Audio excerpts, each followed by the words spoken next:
The Houston Rockets selected Reed Sheppard with their third pick in the draft. So we're going to break that down today. We're both extremely excited to have him on the team. So can't wait to talk about this episode on the Bradeaux and Will Show.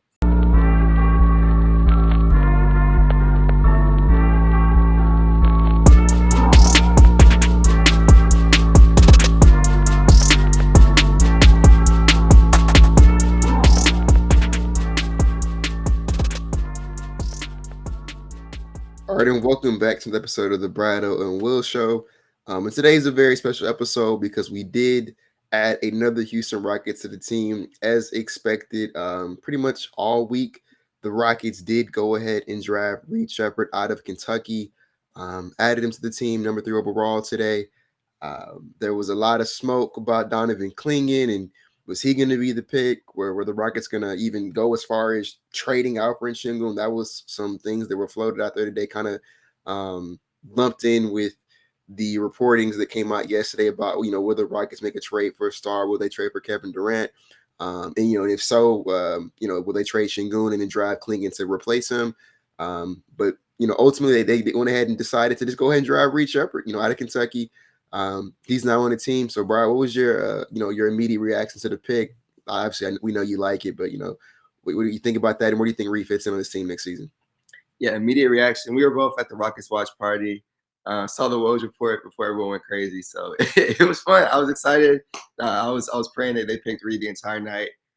Just diving into the fit. The Rockets, I've said it a million times, past 3 seasons, bottom 10 in 3-point shooting. So they get a much needed sharpshooter that they've been looking for since, even the Harden years, they never really had that sharpshooter. So Reed is that guy, and he's coming in to shoot the leather off the basketball. He shot 49.4% on NBA range threes. I said it in the previous podcast that we had. He just overall 52% on 4.4 attempts a game. So his immediate role is to come in and space the floor, and he's much more of a basketball player than just a shooter. But his role with the Rockets this upcoming season, I've said it time and time again as well. That the Rockets have a solidified 9-man rotation. It's going to have to stretch out the 10. And the NBA today doesn't really stretch the 10-man rotations that often, but this is a scenario where you could. And if Reed does play, I don't know how much it would be, how much he would play. Depending on injuries, he could slide in and play a lot more. But with everyone healthy, Reed still provides that much-needed floor spacing if he's next to Alperen Sengun, who's drawing double teams. Jalen Green is going to be drawing double teams in the high pick and roll as he was at the end of the season. So that's necessarily going to be his role. He could eventually, precede Fred VanVleet as the point guard of the future, depending on what happens with Amen Thompson, who could also be the point guard of the future. But even if Amen steps into that role, side note, I hope Amen does step into that role, then Reed can still be a really good, 6-man off the bench or, wherever he ends up eventually. But he's going to be playing a ton of minutes. A shooter like this has to play a lot of minutes. High impact guy. Advanced statistic, 11.4 BPM last year, box score plus minus for Kentucky. By far the best of any freshman this past season, and the 11th best freshman BPM of all time. That's just how impactful he is. And in the NBA, that's going to be transferable. He's a gritty defender. Fred is going to be an amazing mentor to him, I believe. Both similar builds. I won't say just similar play styles, but just similar size, both very gritty, can shoot the leather off the basketball. So I like the fit a lot in Houston. I'm very excited. I was going to be stressed out if they picked Don. Even though I think Don is going to be a really good player, I just didn't like the fit. But Reed, great player, great fit. It's going to work out perfectly in the future, in my personal opinion. But those are my thoughts. I was very happy. What would you say, Will? Yeah, same. I thought that we absolutely knocked the pick out the park. I'm glad that we didn't try to overcomplicate it or get too fancy with it by trying to trade for Clingan and then, try to trade down and like that. Like, I'm glad there was a guy who obviously aligned a lot with our analytic driven front office. He filled one of, if I even say one of, in my opinion, the biggest hole this roster had was the lack of 3-point shooting. Like, I think completely independent of whatever concerns you have about us in terms of like our size or, rim protection. I think the biggest reason this team fell short last season was because we were one of the worst 3-point shooting teams in the entire NBA. So rectifying that by not just bringing in a shooter, like I don't know if we said it on this podcast, but I know we talked about it in spaces and on Twitter. But like I feel like describing Reed Sheppard as just a shooter sells him very short. I think it sells him short on the fact of he's one of the best shooting prospects the NBA has ever seen. Right, like the guys who were as proficient at every type of 3-point shot, from not just at the line, from past the line, like guys like that aren't common, coming off screens, fading, going this way, off pin downs, like the movement speed, like that's not that's not normal at all. When you have a guy like Reed Sheppard who's capable of doing that. So I think just classifying him as a shooter sells him short on how good of a shooter he actually is. And I think it also completely undermines the other aspects of his game. Like Brad said, he has very active hands on defense. The POA defense will be somewhat of a concern because of his height and wingspan. But we know, like, for example, we started Fred VanVleet the entire season last year, right? Fred was able to be very impactful. One of those defensively, one of those ways was particularly like his nail defense, and that's something that we know Reed Sheppard is capable of doing. And he did that at Kentucky. Obviously, trying to bring it to the next level at the NBA. And also, I think it completely undermines his playmaking. I think a lot of people are kind of sleeping on how good of a playmaker and decision maker he is. He's obviously not someone who's going to heliocentric, like backpack your offense, the kind of way that like a Trae Young or a Luka Doncic will. But I think he's someone who can attack closeouts and create advantages, not just for himself but for others, in a secondary creation kind of role. Which I'm gonna shout out my good friend DeAndre from Twitter. He made up a really good point where he was saying like the modern day role player like just can't corner sit no more. Like you have to be able to like a closeout, and Reed Sheppard can do that. And then the biggest and I think the most underrated part about his game that I'm super duper excited. Like this is just some nerd stuff, but like I'm super duper excited for his transition playmaking. Like that's one thing that I am like ecstatic about is at Kentucky, he was able to, either secure the rebound himself or get the outlet pass. And then from there, he's able to find his teammates who are streaking down the court. And we're adding him to a team that already features Jalen Green, features Tari Eason, Amin Thompson, Cam Whitmore, even Jabari Smith to a degree, right? Where he's coming in, he's playing with some of the best athletes in the entire league who want to get out, who want to run in transition. So having somebody who can throw those like Kevin Love, Lonzo Ball, like full court outlet passes to our streaking athletes, like I think they're going to rack up so many easy points just off of that simple play. Obviously, the shooting that Reed's going to provide pairs him up really well with an Alperen Sengun, with an Amin Thompson. Those are two guys who obviously are capable of finding shooters and are maximized when they're surrounded by shooters. So bringing him into that is going to be really interesting. I think Brad hit the head on the nail.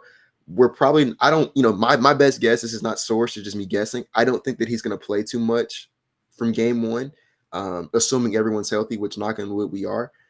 Just because, like Brad said, we have 9 guys who are already really, really like solidified for the most part. And, the one position that's probably up for grabs is what backup center. And Bree's not playing that position. So it would shock me if he plays a certified role from game one. I do think they're going to treat rotation minutes as open season in training camp, but it would just shock me if he beat out the guys who already have ahead of him. That does not mean that it's a bad pick or that like we should be concerned. It's just we're a pretty deep team and rookies don't play that much on teams that are trying to win. I do think he's going to earn more minutes throughout the season, and someone's eventually going to get hurt or opportunities are going to arise. Whether it's through injury or fouling out, whatever. And I think that's kind of where we're going to see him kind of leave his impact on the game and force the issue to be a mainstay in the rotation. So yeah, I'm really excited about that. Like I said, I think we knocked the pick out the park. Stone said this. I guess I'll segue with this, and I'll pass it back off to Brad. Yeah. Stone pretty much said that they viewed him as the best player in his class, which maybe they were gonna sit there no matter who they drafted today. But the part that really really caught my ear was where they pretty much said like it was either drafting Reed or not drafting here at all. Like they were gonna trade down or trade out. And to me, especially with like another Klingon on the board, one, that's how I would have approached it. For like I think from top to bottom, how they approached it, from not kind of playing their cards with who they were going to draft and all the smoke screens and stuff like that we threw out there. I think they played that excellently. But even just with the decision of the pick itself, to me, no one else even made sense for this team at three other than Reed Sheppard. And so if the pick was not Reed Sheppard, I was going to trade down or trade down and trade out. And that's what he said. And like I said, I let my plane here. I think that the fact that we did not see Donovan Clingan go to the Rockets here, right? Despite all the smoke, like I think those are just smoke screens. But despite all that smoke that he was, in heavy consideration for number 3, the fact that we did not get him, to me, that tells me this front office is a bit higher than on Alperen Sengun than the national media would want you to believe, right? The idea that we're going to trade Sengun for aging Kevin Durant, like I think that's cap, man. And I think the fact they chose to take a Reed Sheppard, like you don't take Reed Sheppard if you're 1 foot out the door on Alperen Sengun. You just don't. And so I think this kind of tells us like, nah, they are to a level committed to him. And I don't know if Sengun gets an extension this summer, but it's coming. He's going to be a member of this team for a pretty long time. Like I said, I'll let my plane there. Yeah, I'll start with that. When it comes to the Sengun news that I haven't said in this podcast yet, yeah, that was never happening. The Rockets, they're good this offseason. Jonathan Fagan, the most trusted source you can talk about with the Houston Rockets, from the Houston Chronicle, he mentioned early in the week the Rockets were staying put. They're essentially going to run back this upcoming season, and that's what we've seen so far. They picked up Reed, and they so they're going to run it back. That means Sengun and the rest of the young core of 6 and now 7 is going to be out there opening night for the Houston Rockets. So I'm expecting all those guys to stay. Full confidence in Alperen Sengun from the organization. From jump, they've messed up. They've made mistakes with Alperen Sengun, sure.